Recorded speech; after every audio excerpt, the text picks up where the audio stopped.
ఈరోజు మనము త్రిత్వేక సర్వేశ్వరుని పండుగను కొనియాడుతూ ఉన్నాము. త్రిత్వేక సర్వేశ్వరుడు అంటే ఒకే దేవుడు ముగ్గురు వ్యక్తులు, లేక ముగ్గురు వ్యక్తులు ఒకే దేవుడుగా ఉన్నారు. ఆ ముగ్గురు వ్యక్తిత్వములో ఉన్నటువంటి ఏకత్వాన్ని గురించి మనము ధ్యానము చేస్తూ ఉన్నాము. అందుకే మన కథోలిక సాంప్రదాయంలో మనము ఏ పని చేసినా, ఏది ప్రారంభించినా, ఏది ముగించినా, ఎలాంటి సమయంలో ఆనందము వచ్చినా, కష్టము వచ్చినా, బాధ వచ్చినా, సంతోషము వచ్చినా మనము మొట్టమొదటగా చేసేటువంటి పని ఏమిటి అంటే శిలువ గుర్తు వేయడము. మనము వేసేటువంటి శిలువ గుర్తులో త్రిత్వేక దేవుని రహస్యము ఇమిడి ఉంటుంది. మనము ఎప్పుడూ కూడా పిత, పుత్ర, పవిత్రాత్మ నామమున ఆమెన్ అని చెబుతూ ఉంటాము. నొసటి మీద మనము చేయి ఉంచి అక్కడ పిత అని చెప్పినప్పుడు దేవుడు విజ్ఞానానికి గురుతు. మానవ నొసలు ఎప్పుడూ విజ్ఞానానికి గురుతుగా ఉంటుంది. కాబట్టి సర్వాన్ని సృజించినటువంటి పితి అయిన దేవునికి అది గురుతుగా ఉంటుంది. ఎప్పుడైతే మనము చేతిని క్రిందకు హృదయం మీదకి తీసుకుని వస్తూ ఉంటామో హృదయము మానవత్వానికి గురుతు. దేవుడు ఈ లోకములో మనిషిగా జన్మించారు, పుత్రుడిగా, మానవ పుత్రుడిగా జీవించారు అన్నటువంటి దానికి గురుతు అదే. మళ్ళీ మనము ఎడమ వైపు నుంచి కుడివైపుకు చేతిని కదిలిస్తూ పవిత్ర ఆత్మని చెప్పినప్పుడు పాపములో ఉన్నటువంటి మనిషిని పుణ్యములోనికి తీసుకుని వస్తూ ఉన్నారు. పాప స్వభావము నుంచి పుణ్య స్వభావానికి మనిషిని తీసుకుని వస్తున్నారు పవిత్రాత్మ అనే గురుతో. అందుకే ఈ మూడు భావాలను కలబోసి ముగ్గురు వ్యక్తులుగా దేవుడు చేసినటువంటి ఈ రక్షణ ప్రణాళికను జ్ఞాపకం చేసుకుంటూ తల్లి శ్రీసభ మనకు ఈ శిలువ గురుతును నేర్పుతూ ఉంటుంది. శిలువ గురుతు వేస్తున్నాము అంటే కథోలికుడు అనేటువంటిది స్పష్టమవుతూ ఉంటుంది. ఊరికనే ఏగలు దోలుకున్నట్లు ఇట్లా అనుకోవడం కాదు, కానీ సరి అయినటువంటి భావనతో ఈ భావాన్ని మనస్సులో వచ్చుకొని దైవ ప్రణాళికను జ్ఞాపకం చేసుకుంటూ మనము ఎప్పుడూ కూడా భక్తిపూర్వకంగా పిత, పుత్ర, పవిత్ర ఆత్మ నామమున అని చెబుతూ ఉండాలి. ఈ నామమున అన్నప్పుడు రెండు చేతులు జోడించాలి. ఒక చెయ్యి తూర్పుకు, ఒక చెయ్యి పడమరకి వెళ్ళకూడదు. అంటే ఏకత్వము, ముగ్గురు వ్యక్తులు ఏకమవుతూ ఉన్నారు అన్నటువంటిది. నామమున అని మనము చెప్పినప్పుడు ఒకే వ్యక్తి, నామములా అని చెప్పి మనము చెప్పడం లేదు, కానీ నామమున అని ఏకవచనం చెబుతూ ఉన్నాము. కాబట్టి అక్కడ మనము ముగ్గురు పేర్లు ఉచ్చరించినప్పటికీ కూడా ఈ ముగ్గురు ఒకే దేవుడు అన్నటువంటి సత్యాన్ని మనము విశ్వసిస్తున్నాము అని చెబుతూ ఉన్నాము. మరి దేవుడు ఈ త్రిత్వముగా ఎందుకు మనకు తనను తాను బయలుపరచుకుంటూ ఉన్నారు? కేవలము అది మానవ రక్షణ ప్రణాళిక మాత్రమే. మనిషిపై దేవునికి ఉన్నటువంటి ప్రేమను బహిర్గతము చేయడమే. మనిషిని సృజించినటువంటి దేవుడు తాను మనిషికి తండ్రిగా ఉంటూ ఉన్నారు, తన ఊపిరి పోశారు. కానీ మనిషి దేవుని మాటను ధిక్కరించి త్రోసివేసి దేవుడిచ్చినటువంటి జ్ఞానముతోటే దేవునికి వ్యతిరేకముగా నడిచేటువంటి నేపథ్యంలో అనేకమైనటువంటి సమస్యలను కొని తెచ్చుకుంటూ ఉన్నాడు. ధిక్కరిస్తే ధిక్కరించాడు, ఏమన్నా సంతోషంగా ఆనందంగా బ్రతికాడంటే అది లేదు. ఎప్పుడు చూసినా ఒకరినొకరు మోసం చేసుకోవడం, చంపుకోవడం, ఇవే పని మానవ జాతి అంతా కూడా. అందుకే దేవుడు మళ్ళీ ఆ మనిషిని సన్మార్గములో పెట్టాలి అన్నటువంటి ఉద్దేశము చేత ఏ ప్రవక్తల ద్వారా, రాజుల ద్వారా, న్యాయాధిపతుల ద్వారా ప్రయత్నించినప్పటికీ కూడా సంపూర్ణంగా అది సఫలము కావడం లేదు కాబట్టి, మనిషి వినడం లేదు కాబట్టి, చెవిటి వాటి ముందు శంఖము ఊదినట్లుగా అవుతుందని గ్రహించినటువంటి భగవంతుడు తానే స్వయముగా మనిషితో మాట్లాడాలి అన్నటువంటి ఉద్దేశము చేత ఈ లోకములో మనిషిగా జన్మిస్తూ ఉన్నారు. అందుకే యోహాను గారు ఏమంటున్నారు, దేవుడు ఈ లోకమును ఎంతో ప్రేమించానో తన ఏకైక కుమారుని మనకు ప్రసాదించను అని చెప్పి అంటూ ఉన్నారు. మరి ఆ కుమారుడు ప్రభువైన యేసుక్రీస్తుగా ఈ లోకములో జీవించే అనేకమైనటువంటి మార్గాలు చూపించారు, అనేకమైన జీవన సూత్రాలు చూపించారు. అన్నిటినీ క్రోడీకరించి చివరకు నేను మిమ్ము ప్రేమించినట్లు మీరు ఒకరినొకరు ప్రేమించండి అంటూ ఏకైక ప్రేమ సూత్రాన్ని మన ముందు ఉంచుతూ ఉన్నారు. అది కూడా మనలను ఏమన్నా మార్చిందా అంటే కుక్కతో ఒక వంకరలాగా అలాగే మన బుద్ధి ఉంటూ ఉంటుంది. ఆ బుద్ధి మారడము లేదు. అంత మాత్రము చేత దేవుడు మనిషిని వదిలిపెట్టడం లేదు, తన ప్రేమను చంపుకోవడం లేదు. కాబట్టి దేవుడు మళ్ళీ ఏం చేస్తూ ఉన్నారు, తన ఆత్మను మనకు ఇస్తూ ఉన్నారు. అపోస్తలులపై శ్వాస వది పవిత్ర ఆత్మను పొందండి అని చెప్పి ప్రభువు చాలా స్పష్టంగా చెబుతూ ఉన్నారు. నేను వెళ్ళి మీకు ఆదరణకర్తను పంపిస్తాను అని చెప్పి కూడా ప్రభువు అంటూ ఉన్నారు. సత్యస్వరూపియగు ఆత్మ వచ్చినప్పుడు మేము సత్యమునకు నడిపించను అని చెప్పి ప్రభువు చెబుతూ ఉన్నారు. కాబట్టి ఈ విధముగా తాను మనిషిగా కనుమరుగై ఆత్మరూపములో మనిషిలో జీవించడానికే నిర్ణయించుకుంటూ ఉన్నారు.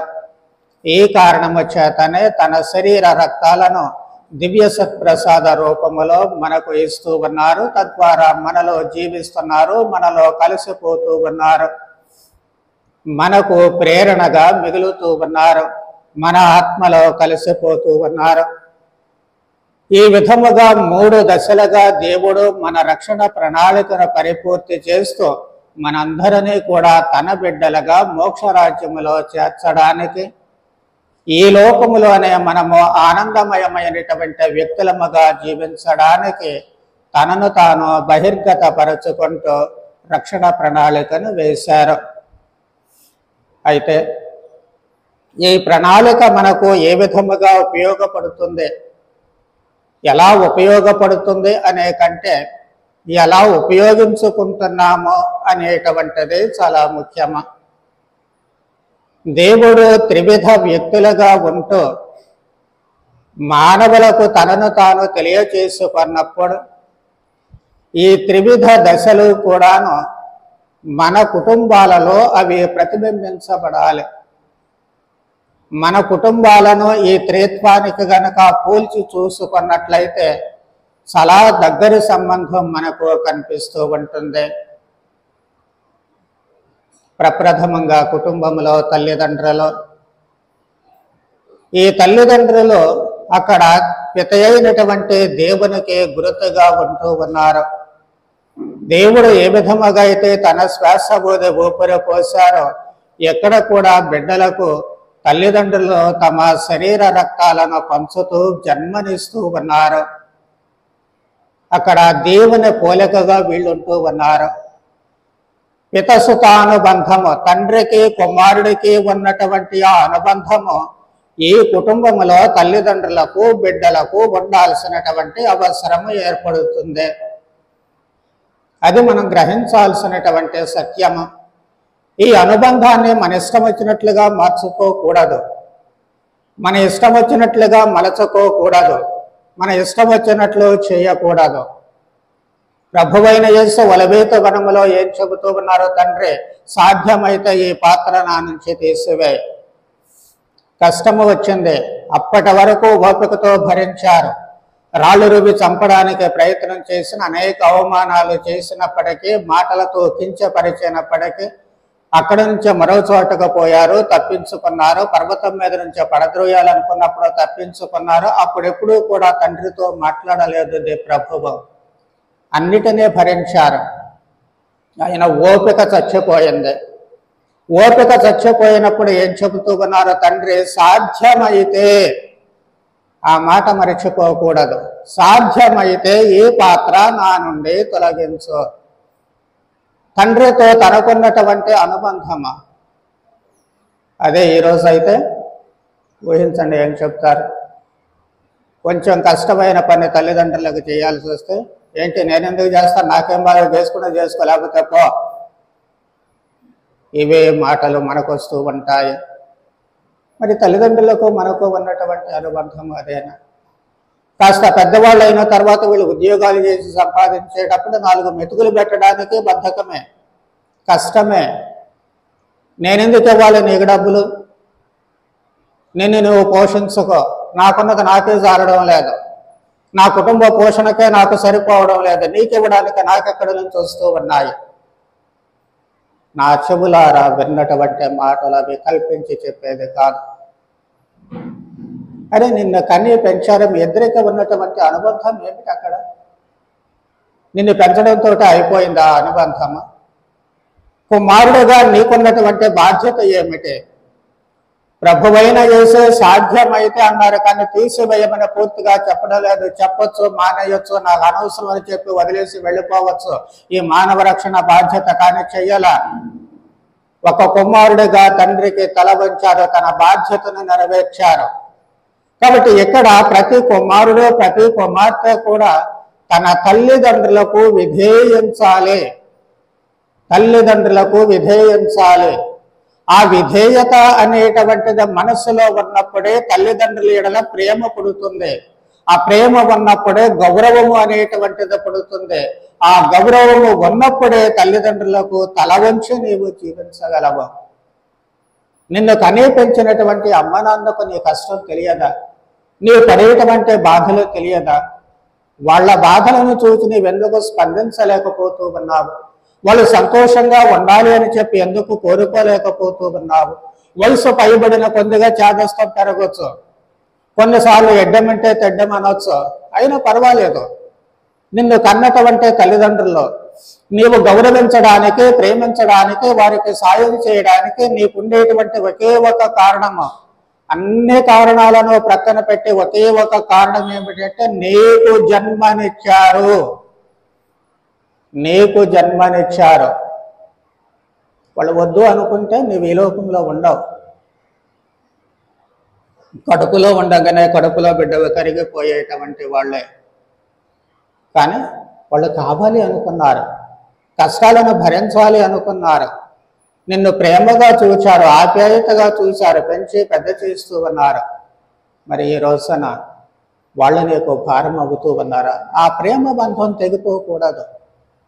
ఆ ప్రేమ బంధం అలాగే ఉండాలి. సిలువలో ఉన్నటువంటి ప్రభు ఏమంటున్నారో, తండ్రి నన్నేల చేయి విడిచితివి, నన్నేల చేయి విడిచితివి, నన్ను వదిలేశావు నీవు. చాలా స్పష్టంగా చెబుతూ ఉన్నారు. ఆ బాధను భరించలేకపోతున్నారు. అంతటి కష్టములో కూడా దేవుడు తనను, తండ్రి తనను వదిలివేశారు అనేటువంటి భావన కలిగినప్పటికీ కూడా తండ్రితో విభేదించడం లేదు. నేను ఈ శిలువ మీద ఉండను, వెళ్ళిపోతాను, దిగిపోతానని చెప్పి తన శక్తిని వినియోగించుకుని దిగిపోలేదు. కానీ తండ్రి బాధ్యతను నెరవేర్చడానికి, తండ్రికి తలవంపులు తేకూడదు, తండ్రి మనసు కష్టపెట్టకూడదు, తండ్రి బాధపడకూడదు అన్నటువంటి ఏకైక లక్ష్యము చేత ఇదిగో నా ఆత్మను నీ చేతులలో అప్పగిస్తూ ఉన్నాను. ఇక నీదే భారం, ఏమన్నా చేసుకో, నా జీవితాన్ని నీ చేతిలోనే పెడుతూ ఉన్నాను. కష్టమైన నష్టమైన నేట ముంచిన పాల ముంచిన నీదే భారము అని చెప్పే ప్రభువు తన జీవితాన్ని తండ్రి చేతుల్లో పెడుతూ ఉన్నారు. మరి ఈ రోజున మన బాధ్యత కూడా అదే. మన జీవితాన్ని మన అమ్మా నాన్నల చేతుల్లో పెట్టాలి. వాళ్ళు నీకు ఎప్పుడూ ద్రోహం చేయరు, చేస్తున్నారని నీకు అనిపిస్తుంది అప్పుడప్పుడు, కానీ కాదు. ఏ నాటికి వాళ్ళు నిన్ను వంచరు, ఏ నాటికి వాళ్ళు నీకు ద్రోహం చెయ్యరు, నిన్ను కష్టపెట్టారు. చాదస్తం చేత 1-2 మాటలన్నా, 1-2 పనులు చేసిన నీపై ఉన్నటువంటి ప్రేమ చావదు. నీవు కష్టం పడుతూ ఉంటే కన్నీళ్లు పెట్టుకుంటారు, నీవు బాధపడుతూ ఉంటే వాళ్ళ గుండె మెలితిరిగిపోతూ ఉంటుంది. ఏమీ చెయ్యలేకపోతున్నాను అనేటువంటి నిస్సహాయత వాళ్ళ గుండెలు ఎంతగా పిండి వేసిందో నీకు అర్థం కాదు. నీవు ఆ స్థాయికి వచ్చినప్పుడు మాత్రమే నీకు అర్థమవుతూ ఉంటుంది. వాళ్ళు పడేటువంటి ఆ హృదయ వేదన.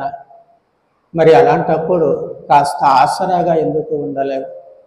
నీ అనుబంధాన్ని ఎప్పుడూ తెంచుకోకూడదు, ఆ ప్రేమను ఎప్పుడూ తెంచుకోకూడదు. వాళ్ళు ఎవరు, ఎలా ఉంటున్నారు, ఏం చేస్తున్నారు అన్నటువంటిది ప్రక్కన పెట్టి నిన్ను కన్నటువంటి తల్లిదండ్రులు అని మాత్రమే జ్ఞాపకం ఉంచుకున్నంత కాలము ఇదిగో వాళ్లకు నీకు ఉన్నటువంటి అనుబంధము ఇక్కడ పిత అయిన దేవునికి సుతుడైన క్రీస్తుకు ఉన్నటువంటి అనుబంధము మాదిరిగా కనవేసుకుపోతుంది. అప్పుడే జీవితాలు సక్రమంగా ఉంటాయి, లేకపోతే కష్టం. ఒకవైపు విజ్ఞానం పెరిగిపోతూ ఉంటుంది, ఆధునీకరణ పెరిగిపోతూ ఉంటుంది, కానీ మనిషికి ఉన్నటువంటి అనుబంధము రోజు రోజుకి తగ్గిపోతూ ఉంటుంది. ఇప్పుడే మనం మేల్కోవాల్సినటువంటి అవసరం ఏర్పడుతూ ఉంటుంది, కళ్ళు తెరవాల్సినటువంటి అవసరం ఏర్పడుతూ ఉంటుంది. ఈ మానవ సంబంధాలు దెబ్బతింటే అక్కడున్న జంతువులకి మనకి ఎలాంటి తేడా లేదు. మనము కూడా జంతుజాలంలో కలిసిపోతున్నాము అన్నటువంటిది మరచిపోకూడదు. ఆ స్పృహ మనకు ఉంటే మళ్ళీ ఇదిగో ఈ పండుగ రోజున మానవ సంబంధాలను పునరుద్ధరించుకోవాల్సినటువంటి అవసరము ఏర్పడుతూ ఉంటుంది. ఇకపోతే పవిత్రాత్మ పుత్రుడిగా తాను చేసినటువంటి ఆ పని, తాను బోధించినటువంటి ఆజ్ఞలు, తాను చూపించినటువంటి మార్గము మనిషి ఎప్పటికీ నడవాలి అన్నటువంటి ఉద్దేశము చేతనే చివరకు ప్రభువు తన ఆత్మను మనిషికి ఇస్తూ ఉన్నారు. ఆదిలో శ్వాస ఊది జీవాన్నిచ్చినటువంటి దేవుడు ఇప్పుడు శ్వాస ఊది తన ఆత్మను ఇస్తూ ఉన్నారు. ఈ ఆత్మ మనలో ఏకమవుతూ ఉంటుంది. ఆ స్ఫూర్తి క్రీస్తు స్ఫూర్తిని మనకు ఇస్తూ ఉన్నారు. ఆ స్ఫూర్తితో మన జీవితాలను నడుచుకోవాలి. మరి ఇంటిలో మనకు ఆ స్ఫూర్తి ఎక్కడి నుంచే వస్తుంది అంటే అమ్మా నాన్నల నుంచే రావాలి. అమ్మా నాన్నల నుంచే రావాలి. వాళ్ళు జీవించిన జీవిత విధానము, వాళ్ళ ఆలోచన సరళి, బిడ్డల ఎడల వాళ్లకు ఉన్నటువంటి దృక్పథము, ఇవన్నీ కూడా నిన్ను సన్మార్గములో నడిచేటట్లు చేయగలగాలి. నీ కోసం అమ్మా నాన్నలు పడేటువంటి కష్టాన్ని నీవు జాగ్రత్తగా చూసినప్పుడు అదే నీకు స్ఫూర్తినిస్తూ ఉంటుంది. నీవు గొప్ప వ్యక్తివి కావడానికి అవకాశాన్ని కలిగిస్తూ ఉంటుంది. అదే వాళ్ళ ఆత్మ ప్రేరణ. నీకు ఎంతమంది రిక్షా తొక్కేటువంటి వాళ్ళ బిడ్డలు ఐఏఎస్ ఆఫీసర్స్ కాలేదు, ఆటో వాళ్ళ పిల్లలు ఐపీఎస్ ఆఫీసర్స్ కాలేదు, రాజకీయ నాయకులు కాలేదు, కేవలము కూలి చేసేటువంటి వాళ్ళ వ్యక్తులు ఎంతమంది ఉన్నతమైనటువంటి ఉద్యోగాలు చేయడం లేదు. ఎందుకు చేస్తున్నారు వాళ్ళు? ఎలా చేస్తున్నారు వాళ్ళు? మా అమ్మా నాన్నలు చెమటొచ్చి కష్టపడి పని చేసి నన్ను చదివిస్తున్నారు కాబట్టి నేను నా చదువు మీద లక్ష్యాన్ని పెట్టి నేను గొప్పవాణ్ణి కావాలి అన్నటువంటి స్ఫూర్తి, ఆ స్ఫూర్తి వాళ్ళను ఉన్నతమైనటువంటి శిఖరాలకు నడిపిస్తూ ఉంటుంది. నన్ను నడిపించింది అదే స్ఫూర్తి. మా నాన్న ఊరి కోసం పని చేస్తూ ఉండేటువంటి సమయంలో ఊరి వాళ్ళకి మేలు చేయాలని తన జీవితాన్ని అటు అంకితం చేస్తే తాను రెక్కలు మొక్కలు చేసుకుని ప్రతిరోజు కూలికి వెళ్ళి పిల్లలందరినీ పోషించింది ఆమె. మరి మేము బడికి వెళితే దేనికోసం చదువుకోవాలి? అమ్మ పడినటువంటి కష్టాన్ని చూసి, నాన్న చూపించేటువంటి ఉదారత్వాన్ని చూసి వాళ్ళ ఆశయాలకు నిలవాలి, వాళ్ళ ఆశయాలకు ప్రతిరూపంగా నిలవాలి. రెండవ దశలోనికి వచ్చినప్పుడు పూజ్య తండ్రి గారు ఫాదర్ మారియో పొమ్మగల్లే ఎక్కడి నుంచో వచ్చినటువంటి ఆయన వికలాంగుల కోసం బ్రతికారు. ఈరోజు మనం దివ్యాంగులు అంటూ ఉన్నాము. వాళ్ళ మూతే కడిగారా, స్నానాలే చేయించారా, మలమూత్రాలు శుభ్రమే చేశారా? ఏం అవసరం వచ్చింది ఆయనకి? ఒక గురువు అయినా చేశారు. అదే స్ఫూర్తి. ఒక తండ్రిగా మమ్మల్ని పెంచినటువంటి ఆయన స్ఫూర్తి, ఆయన అలా చేస్తున్నారు కాబట్టి మేము కూడా కొంతైనా చెయ్యాలి అన్నటువంటి స్ఫూర్తి. అదే స్ఫూర్తి ఈ రోజున ఈ మేత్రాశ్రమంలోనే 7 గురువులు పనిచేసేటట్లు చేసింది. ఎంతోమంది ఉన్నతమైనటువంటి విద్యాభ్యాసాలను చేసి ఉన్నత స్థానాల్లో ఉంటూ ఉన్నారు. చివరకు వికలాంగులు కూడా. మరి కుటుంబంలో అమ్మా నాన్నల శ్రమలను చూసి ఎంతమంది స్ఫూర్తి పొందుతూ ఉన్నారు. వాళ్ళ బాధలను చూసి ఎలా స్ఫూర్తి పొందుతూ ఉన్నారు, ఎలా స్పందిస్తూ ఉన్నారు. నాకు అది కావాలి, ఇది కావాలి, అది కొనివ్వు, ఇది కొనివ్వు, అదెందుకు ఇవ్వవు, ఇదెందుకు ఇవ్వవు అన్నటువంటి మాటలు తప్పితే వాళ్ళ స్థితిగతులు చూసి నేను ఎంతటితో సరిపెట్టుకుంటాను, కానీ దీనిలో నుంచి నేను పైకి రావాలి అన్నటువంటి పట్టుదల, స్ఫూర్తి ఎంతవరకు వస్తూ ఉంటుంది? అందరికీ లేదని నేను చెప్పను. ఉన్నటువంటి వాళ్ళ గురించి దేవుడికి స్తోత్రం చెప్పాలి. నేను లేనటువంటి వారి గురించి మాట్లాడుతూ ఉన్నాను. ఎవరు నాశనము చెందడము దేవుని చిత్తము కాదు ప్రభు అంటూ ఉన్నారు. కాబట్టి ఆ లేనటువంటి వాళ్ళకి కనువిప్పు కలగాలి. ఇప్పటికైనా వాళ్ళ బుద్ధి మారాలి.